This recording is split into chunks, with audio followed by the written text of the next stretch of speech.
નમસ્કાર દર્શક મિત્રો, નમો ટીવી ઇન્ડિયા ન્યૂઝ ચેનલમાં આપનું સ્વાગત છે। આપની સાથે હું છું દેવાંશી પંડ્યા। તો દર્શક મિત્રો, આવો જોઈએ આજના સમાચાર। નમસ્કાર દર્શક મિત્રો, નમો ટીવી ઇન્ડિયા ન્યૂઝ ચેનલમાં આપ સૌનું હાર્દિક સ્વાગત છે। નમો ટીવી દરેક વખતે કાંઈક ને કાંઈક નવું લઈને આવે છે, જેની અંદર ભૂમાફિયાઓ હોય, ખનીજ માફિયાઓ હોય કે ભ્રષ્ટાચારની કાંઈ લૂંટ થતી હોય। આવો જ એક ભ્રષ્ટાચારનો લૂંટરૂપી જે કાંડ છે આ ઉજાગર કરી રહ્યા છે। કાંડ વિગતવાર સમજીએ આપણે દાદલાણી સાહેબના શબ્દોમાં। શ્રી દાદલાણી સાહેબને નમસ્કાર મિત્રો, નવા વર્ષની શરૂઆતમાં જ રેવન્યુ તંત્રના કૌભાંડો નો હું પર્દાફાશ કરતો જાઉં છું। એમાં જે વાત કરશું આપણે ભુજ તાલુકાના લોરિયા ગામની। લોરિયા ગામમાં 1965-71 પછી પાકિસ્તાનથી જે માઇગ્રેટ થઈને સિંધી ભાઈઓ, સોઢા ભાઈઓ આવ્યા હતા, એમને રાજ્ય સરકારે, ભારત સરકારે સેટલ કરવા માટે ખેતીની જમીનો આપી હતી રોજીરોટી માટે નવી શરતમાં। એ જમીનો આજ દિન સુધી એમના નામે બોલે છે। એમાંથી ઘણી જમીનો મારા સિંધી પરિવારની પણ છે। એટલે હમણાં મારા પાસે 2 દિવસ પહેલા સમાજમાંથી એવી રજૂઆત આવી કે ભાઈ આપણા એક વડીલની જમીન લગભગ 35 એકર જમીન છે, કિંમત લગભગ 10 કરોડ રૂપિયા છે। એ અમારા સમાજના જ એક આગેવાને ખોટા દસ્તાવેજો ઉભા કરીને એને વેચી મારી છે।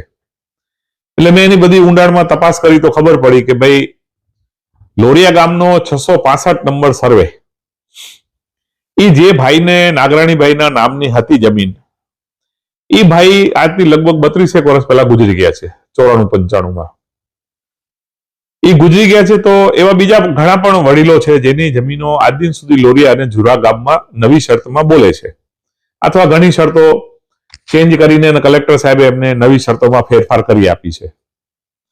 હવે પ્રશ્ન એ ઉપસ્થિત થયું છે કે ભાઈ જો એ વડીલ નાગરાણીભાઈ ગુજરી ગયા તો એમનો પાવરનામો 2007માં કેવી રીતે બન્યું?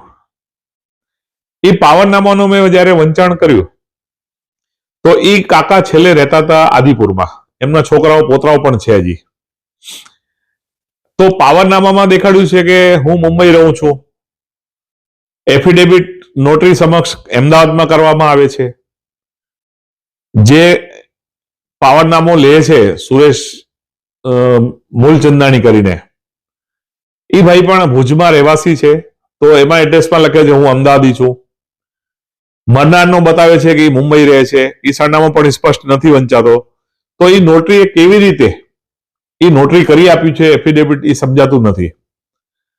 હવે એમને એ નોટરી કરાવીને અને પાવરનામું બનાવ્યું કે ભાઈ ગમે તે વેચાણ કે આ તે કરી શકતું હોય છે। પછી કાકા તો ગુજરી ગયા, એને એ પાવરનામાનો ઉપયોગ કરીને એ જમીન મુન્દ્રા તાલુકાના કોઈ આહેર બેન છે, એ પણ મને બોગસ ખેડૂત ખાતેદાર લાગે છે, ખેડૂત નથી, અને એમના નામે એમને એ 4 લાખ રૂપિયામાં 2007માં જ વેચાણ દેખાડેલ છે કે મેં એ જમીન એમને વેચી નાખી છે 35 એકરની।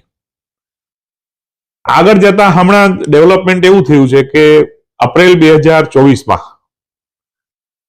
એ બેન જેને જમીન વેચાણ દેખાડી છે એ બેન પાસેથી બક્ષિસ ખત લખાવવામાં આવે છે, એ પણ બોગસ છે। એ બક્ષિસ ખત પાછો જેને પાવરનામો ખોટો કર્યો સુરેશભાઈએ, એ એમની મિસિસના નામે બક્ષિસ ખત લખાવે છે કે આ બક્ષિસ ખતથી હું એમને આ જમીન બક્ષિસ આપું છું। પણ જયારે બક્ષિસ ખત પણ મેં વાંચ્યું તો બક્ષિસ ખતમાં બેન એમ લખે છે કે મારા ભાઈના છોકરાને એટલે ભત્રીજાને હું આ જમીન બક્ષિસમાં આપું છું, પણ ખરેખર બક્ષિસ ખત જે બનેલો છે એ સુરેશ જમનાદાસ મૂલચંદાણીના મિસિસ બીના સુરેશ મૂલચંદાણીના નામે બન્યું છે। એટલે બધી બોગસ વિગતો અંદર લેખિતમાં આ બધું ઉભો કરી અને એપ્રિલ મહિનામાં ફરાવીને પોતાના નામે પોતાના પરિવારમાં એ જમીન થાંભલી લીધું આખો। હમણાં 2 દિવસ પહેલા મને ગાંધીધામથી મેસેજ આવ્યા કે ભાઈ આ તમારા સમાજના અગ્રણીએ આ જમીન બોગસ દસ્તાવેજોની લઈ અને વેચી મારી છે. મેં તપાસ કરી તો મને ખબર પડી કે ભાઈ 2 દિવસ પહેલા સબ રજિસ્ટ્રારમાં કોઈ પ્રાઇવેટ કંપનીને 3.5 કરોડ રૂપિયામાં આ જમીનનો સોદો થયું છે. એમને એને વેચાઈને દસ્તાવેજ કરી નાખ્યા છે અને સબ રજિસ્ટ્રારમાં નોંધ કરવા માટે એમને આપ્યા છે. વેચાણ કરી છે 3.5 કરોડમાં, 8 લાખ રૂપિયા પર એકર. દસ્તાવેજ બનાવ્યા છે 57 લાખ રૂપિયામાં. એટલે દર વખતે ટેક્સની ચોરી, ડ્યુટીની ચોરી, સ્ટેમ્પ ડ્યુટીની ચોરી, એ તો જુદું જ મેટર છે.